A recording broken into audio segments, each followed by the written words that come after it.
Pengacara keluarga Brigadir Nofriansah Yosua Huta Barat alias Brigadir J, Kamarudin Simajuntak mengaku tetap yakin bahwa motif pembunuhan Brigadir J oleh Ex-Kadpropam Polri Irjen Verdi Sambo adalah karena Verdi Sambo ketahuan menikah lagi dengan si cantik oleh istrinya Putri Chandrawati. Informasi Verdi Sambo sudah menikah lagi dengan si cantik, kata Kamarudin, diketahui Putri Chandrawati dari ajudan kesayangannya yang sudah dianggap anak, yakni Brigadir J atau Yosua.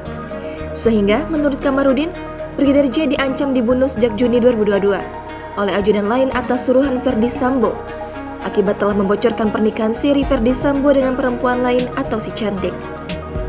Ia mengatakan setelah mengetahui informasi Verdi Sambo menikah lagi, pertengkaran Putri Chandrawati dan Verdi Sambo terjadi pada 21 Juni 2022 di rumah mereka.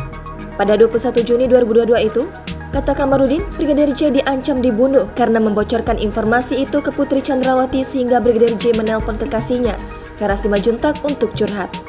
Kemudian, kata Kamarudin, pada 1 Juli 2022, Putri memanggil adik Brigadir J yakni Reza yang juga merupakan anggota polisi. Keesokannya, kata Kamarudin, Putri Chandrawati bersama sejumlah pengawal, ajudan dan sopir, serta ART, pergi ke Magelang untuk melihat dua anak yang bersekolah di Taruna Nusantara Magelang. Menurut Kamarudin, masalah pertengkaran tetap sama, yakni akibat Verdi Sambo yang menikah lagi dan Putri Chandrawati mengancam akan melaporkan ke atasannya soal bisnis mafia Sambo. Pada tanggal 7 Juli itulah, kata Kamarudin, Putri Chandrawati memanggil ajudan dan sopir, serta ART-nya berbicara empat mata bergantian di kamarnya.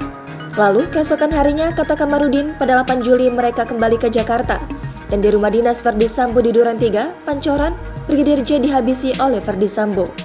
Menurut Kamarudin, soal telah menikahnya secara diam-diam Verdi Sambo dengan si cantik itu, katanya baru diketahui Putri Chandrawati pada 21 Juni 2022.